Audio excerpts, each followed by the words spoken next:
The warning came over the radio, sharp, urgent, almost desperate, and I should have obeyed, but something in me, some part of my mind that thrives on defiance, whispered that stopping for just a moment wouldn't matter. The night was too dark, the highway too quiet, the lines on the asphalt stretching endlessly like an invitation, and still I eased my truck to the shoulder, ignoring the tight knot in my stomach that screamed this was a mistake. The air was thick with fog, clinging to the cab like it wanted me trapped, and when I cut the engine, the sudden silence felt unnatural, as if the world had paused just for me. The headlights behind me didn't change. They weren't there, but in my mind I imagined them, imagined a presence waiting, and a shiver crawled along my spine.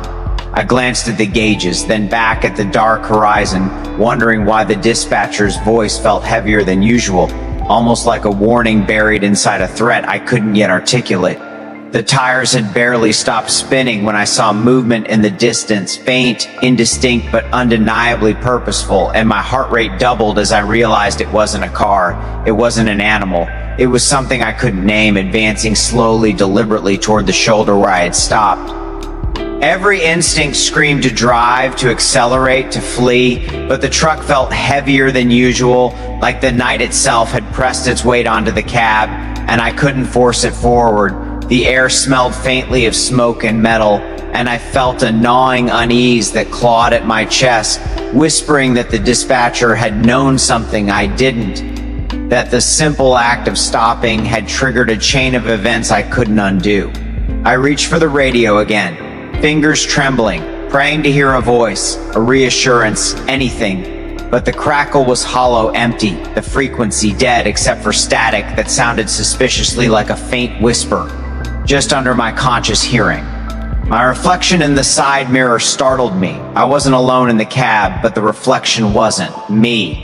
The face staring back was pale, too calm, too deliberate, and I jerked back, heart hammering, and realized that I'd imagined it only partially, but part of me wasn't wrong. Outside, shadows moved closer, stretching unnaturally, twisting like smoke caught in a wind I couldn't feel, and I knew somehow that stopping had been the signal. Something had been waiting for that moment, for the instant I obeyed my own curiosity instead of the dispatcher's warning.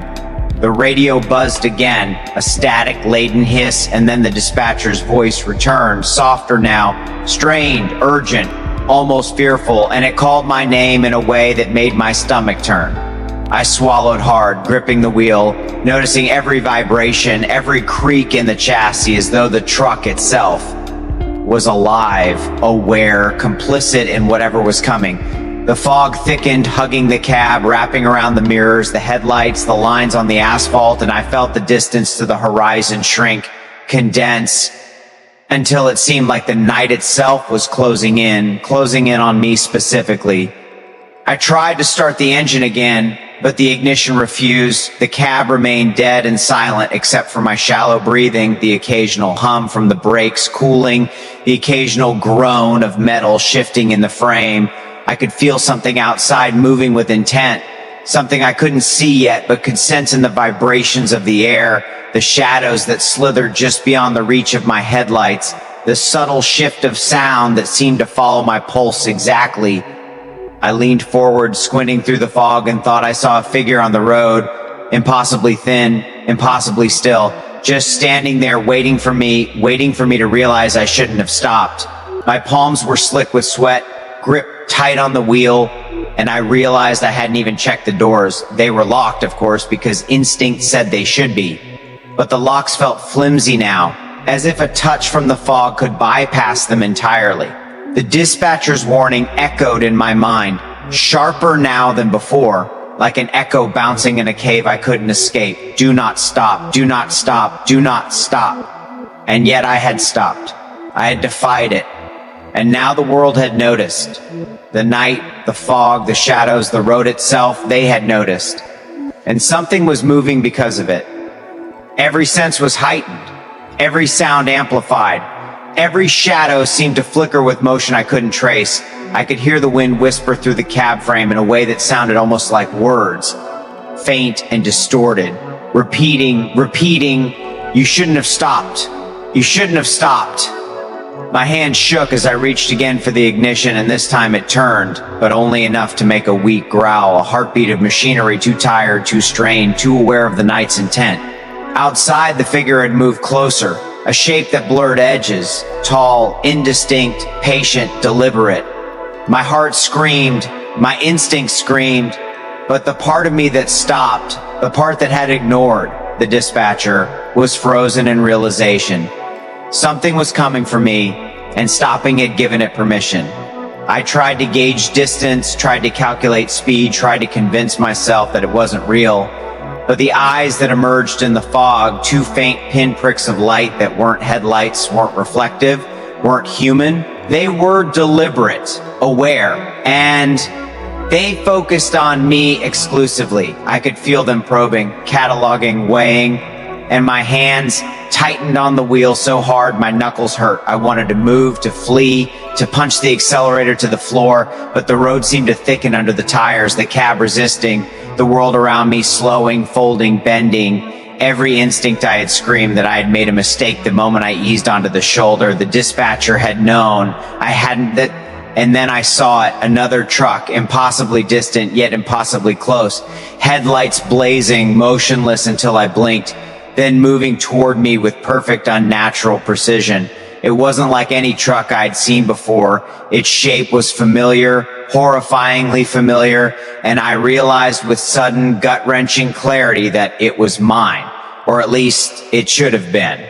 And the closer it came, the more I noticed the little details that no one should notice. The scuffed paint on the fender, the cracked headlight, the sticker on the windshield corner, and my stomach dropped because I hadn't seen those things in years. The truck was perfect, too perfect.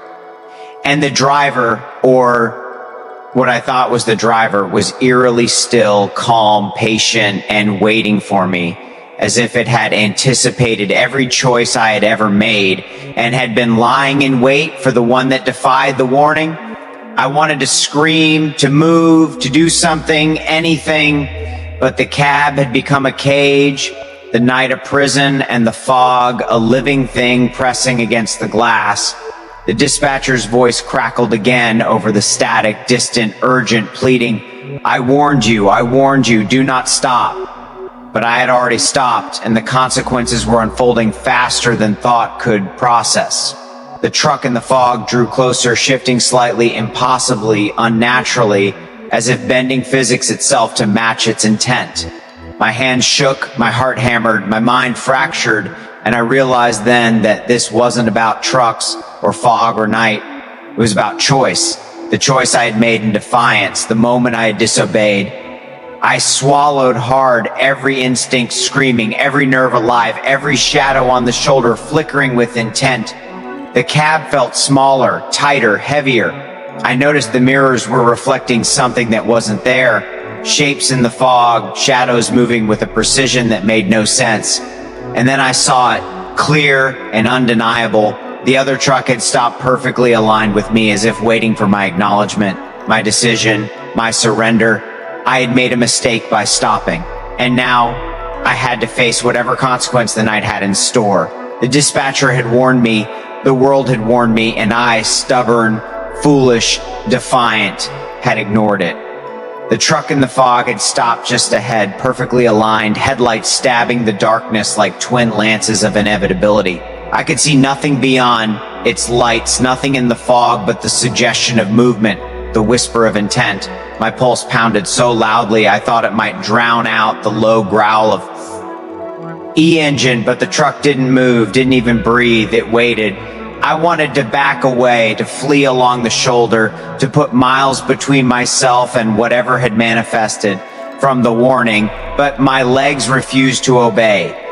The air around me thickened, pressing in from all sides, carrying with it the faint scent of exhaust, metal, and something else.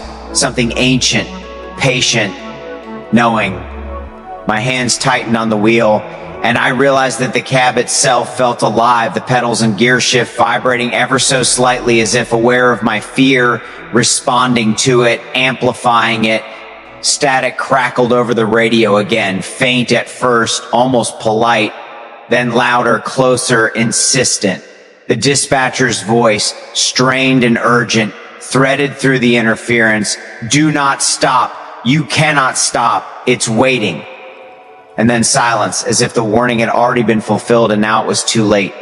I swallowed hard and tried to start the truck again, but the ignition barely responded, the engine coughing like it was reluctant to obey me. That was when I realized it wasn't just the truck in the fog. It wasn't just the night, the road, or the shadows. Something else was here, watching, measuring, waiting, and stopping had invited it.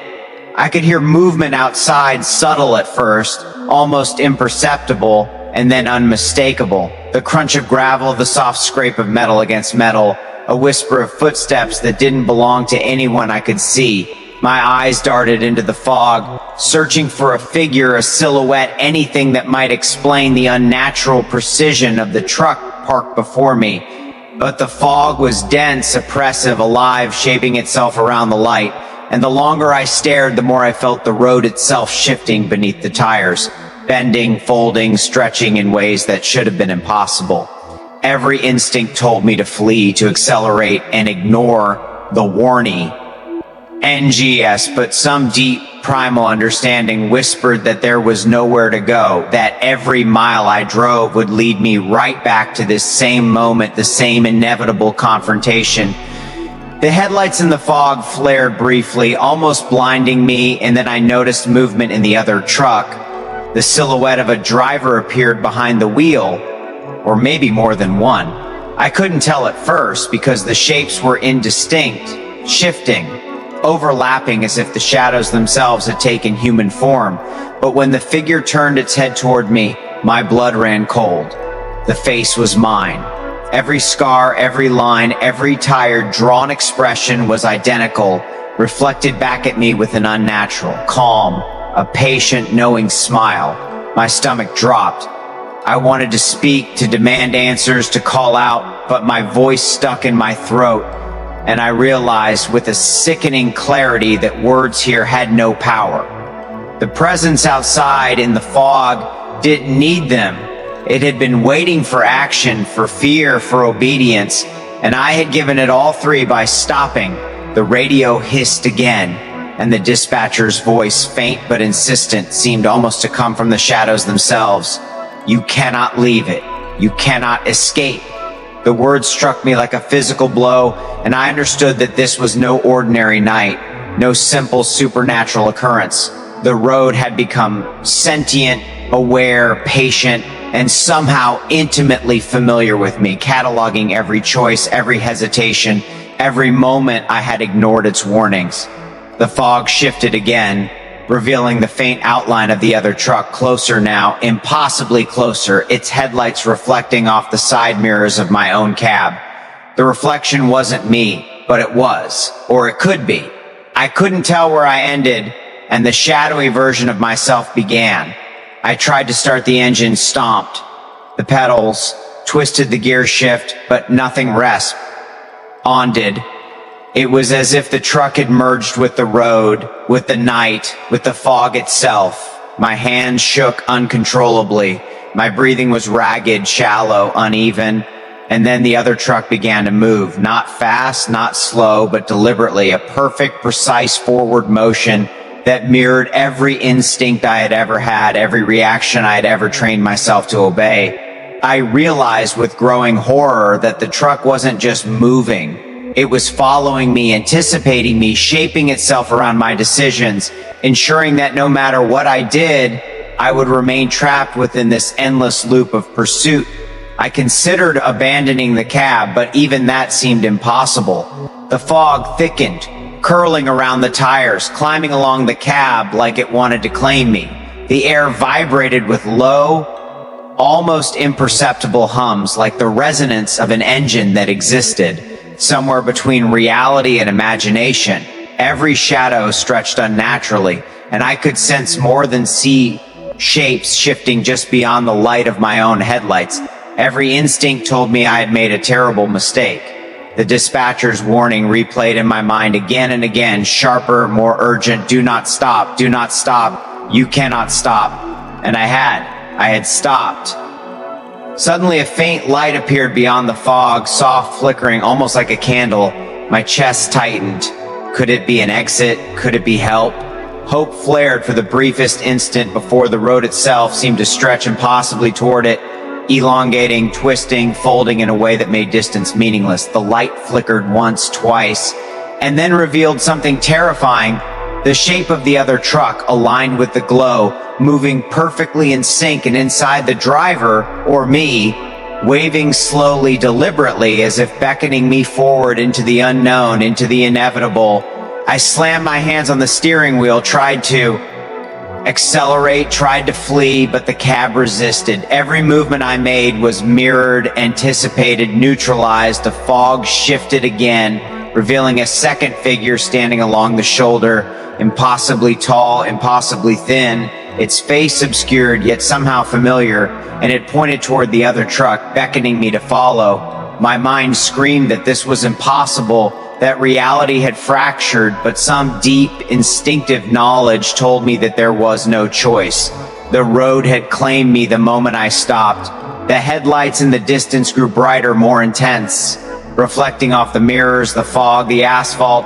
Every muscle in my body screamed to escape, but escape was no longer an option. I was locked in the cab, a prisoner of the road, of the night, of whatever intelligence had waited for me to disobey, to hesitate, to stop. And the dispatcher's voice echoed faintly in my mind, now more than a voice, more than radio static. You should have kept moving. Time ceased to make sense. Minutes became hours, hours became seconds. Shadows stretched and flickered, shapes appeared and disappeared, and the other truck moved in perfect harmony with my own. Each inch of the road measured, cataloged, exploited. I realized then that this wasn't just a warning. It was a trap, a lesson, a reckoning. The night had been waiting for me. The road had been waiting for me. And by stopping, I had invited the inevitable. The truck in the fog stopped just a few meters ahead. Its driver stepped out. The cab doors creaked open slowly, deliberately. And for the first time, I could see them clearly. A perfect reflection of myself, every detail exact but wrong in subtle, horrifying ways. The eyes too still, the smile held too long, the posture too relaxed for someone standing on a deserted highway in the middle of the night. It raised its hand, and the fog seemed to pulse in response, curling around the cab, crawling along the asphalt, pressing into the tires. You made a choice, it said in my voice, calm, patient, precise. And now you will see why stopping was never allowed. I wanted to scream. I wanted to run. I wanted to wake from what I feared might be a dream, but the road had me. The fog had me. The other me had me. And as I watched, the figure climb back into the truck. The engine growled, low, powerful, unnatural. And I knew in that instant that I was no longer in control. I was a passenger, not just in the cab, but in some far greater design, one that measured every decision, cataloged every hesitation, and ensured that the consequences were absolute. The other truck moved first, then mine. They merged into a single fluid motion, one following the other, impossible, precise.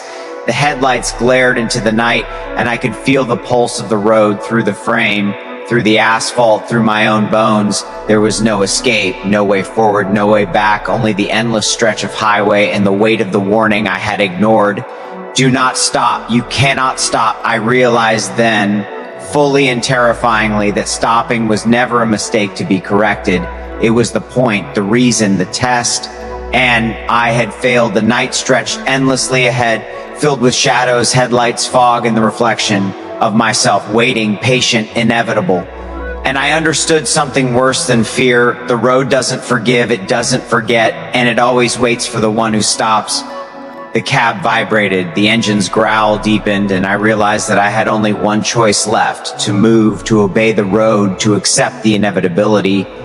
And yet, somewhere deep in the fog, I knew that even moving would not free me. The road would continue, the shadows would follow, the dispatcher's warning would echo forever in the distance, and the night woe.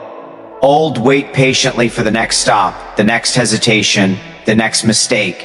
Even now, when I drive on empty highways, I feel the pulse beneath the tires, the whisper of the fog, the weight of the road, and I know the warning was not just a voice over the radio. It was the beginning, the middle, and the end. Do not stop. You cannot stop. You are never truly free. And in the rearview mirror, sometimes I see headlights approaching. Sometimes I see myself waiting, patient, inevitable. Even after the headlights disappeared into the fog, leaving only the faint hum of my engine and the oppressive silence of the night, the sense of being watched never left me.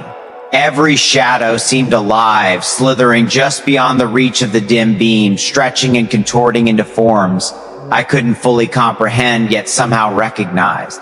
The road itself felt conscious now, breathing beneath my tires, pulsing in rhythm with my heartbeat, aware of every trembling muscle, every panicked thought, every choice that had brought me here. I wanted to move, to escape, to regain some semblance of control, but my limbs refused to obey. The shoulder where I had stopped no longer seemed solid. It trembled beneath the tires as if the asphalt itself were a living thing, molding around the decisions I had made, punishing me for defiance, rewarding me for hesitation, keeping precise account of every instinct I had ignored. The fog thickened, curling around the cab like icy fingers, hugging every contour, climbing along the mirrors and windshield. I could feel it pressing against me, compressing the space until the cab seemed smaller, more constrictive, almost sentient, alive in some subtle way that my rational mind couldn't accept. Every breath I drew felt thick with its presence, heavy, suffocating, almost metallic.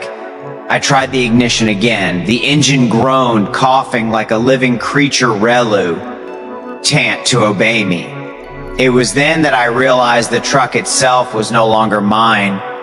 It belonged to the road, to the night, to whatever intelligence had waited patiently for me to stop.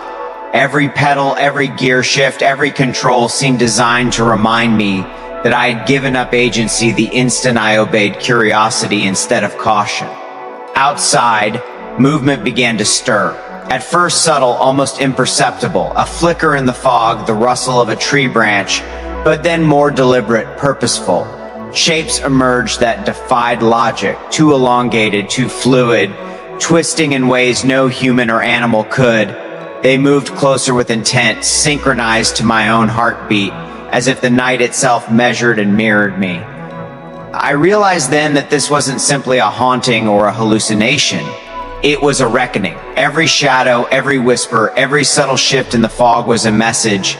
You stopped, and now you will see why that was forbidden. The radio buzzed, static first, then the dispatcher's voice, distorted, strained, almost coming from inside my skull. You cannot leave it. You cannot escape. The repetition drilled into my mind, hammering each syllable like a warning and a condemnation simultaneously. My hands tightened on the wheel until the knuckles whitened. I dared not turn my head for fear that the shadows behind me, or worse, the reflection of myself I had glimpsed in the mirrors, might react. And then, in a flash of perception I would never forget, I understood.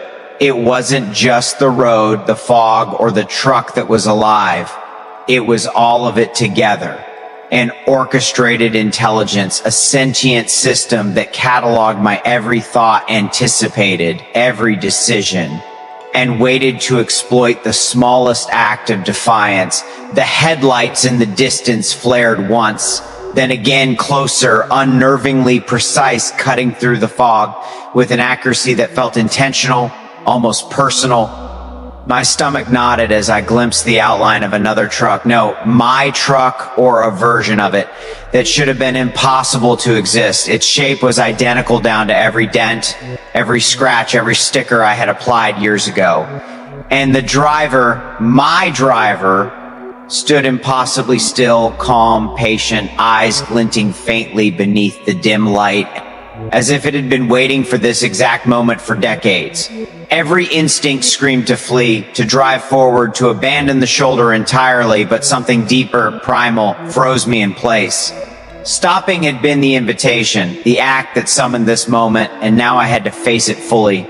The cab vibrated subtly as though responding to the presence of the other truck. Every control, every pedal, every gear shift felt aware of my panic, resisting or responding in kind.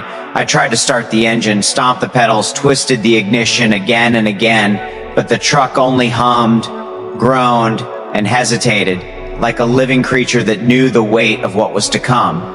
Outside, the fog thickened to an impenetrable wall. The road ahead vanished, replaced by a swirling mass of shadows, headlights, and the distorted reflections of myself. And in that moment, I realized that stopping had not only drawn the attention of the road's intelligence, it had merged me into it. I was no longer simply a driver on a highway. I was a participant, a measured variable, cataloged and replayed, an eternal element in a system that never forgot and never forgave. The other truck moved then, deliberately, slowly, as if testing boundaries, measuring reactions. Its engine growled low, not like a vehicle, but like an animal. And the driver, my reflection, my duplicate, my inevitable self, raised a hand. The gesture was calm, deliberate, patient. "You have been measured," it said in my own voice, chilling in its familiarity. "You have failed the test." My blood ran cold. I wanted to speak, to argue, to deny it, but the words lodged in my throat. I realized fully then that this wasn't a test in the traditional sense. It was a reckoning, a manifestation of all the choices I had ever made, cataloged and returned to me, inevitable and relentless. Time fractured, seconds stretched into hours, minutes condensed into milliseconds, and the world outside the cab warped. Shadows twisted in impossible ways, forming and reforming into the vague shapes of figures I recognized yet could not name. Trees bent, asphalt twisted, mile markers appeared and disappeared with alarming irregularity.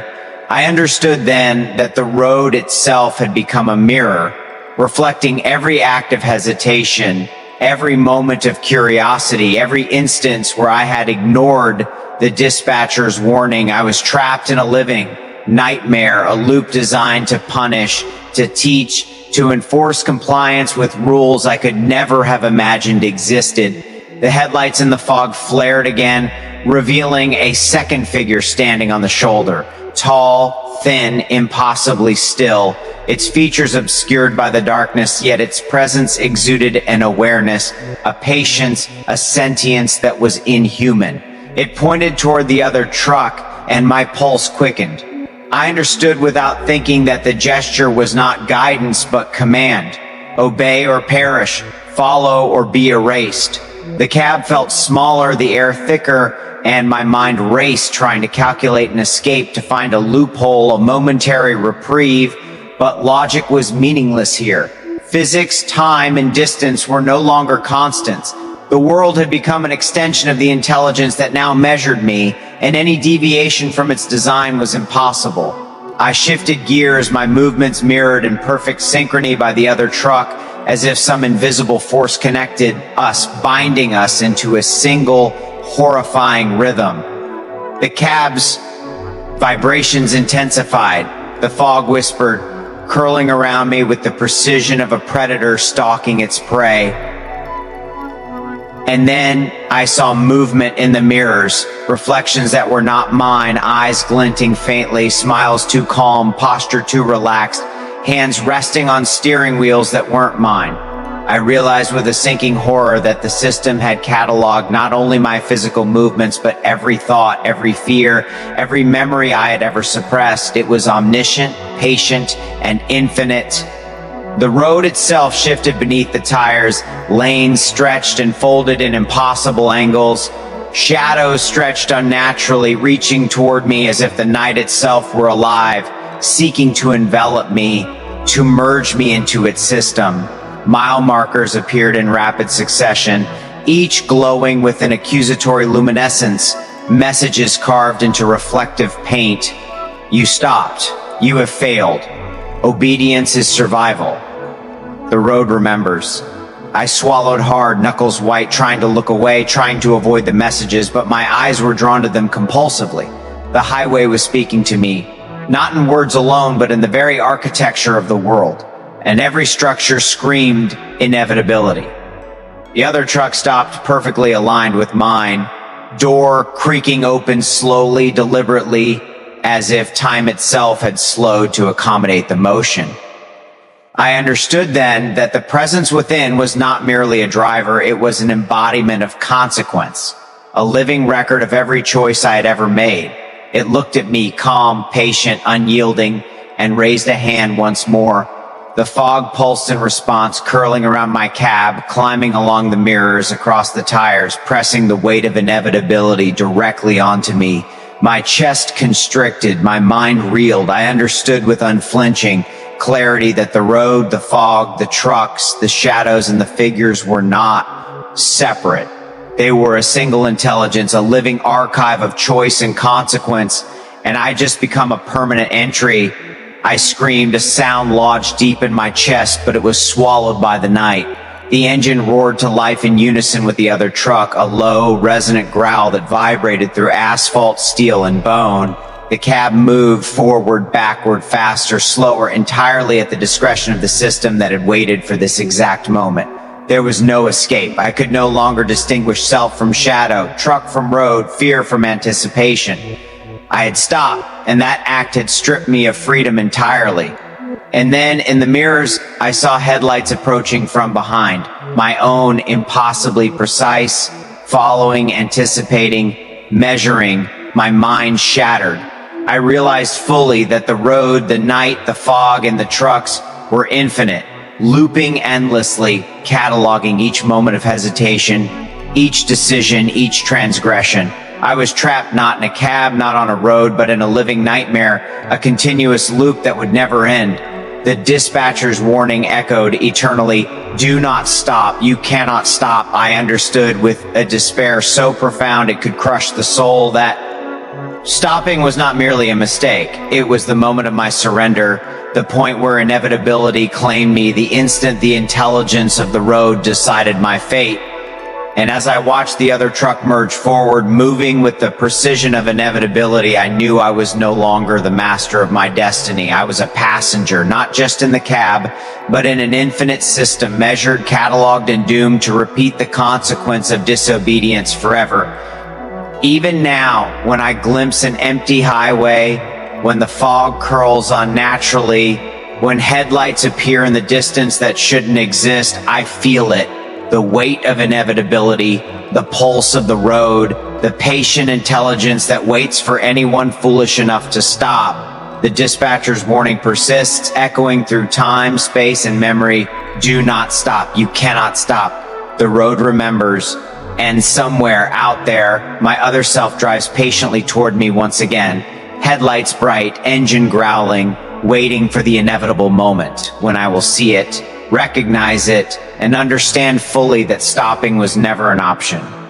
The road waits, the fog waits, the night waits, and I, forever marked by disobedience, wait too, knowing that some highways never end, some warnings are eternal, and some mistakes cannot be undone.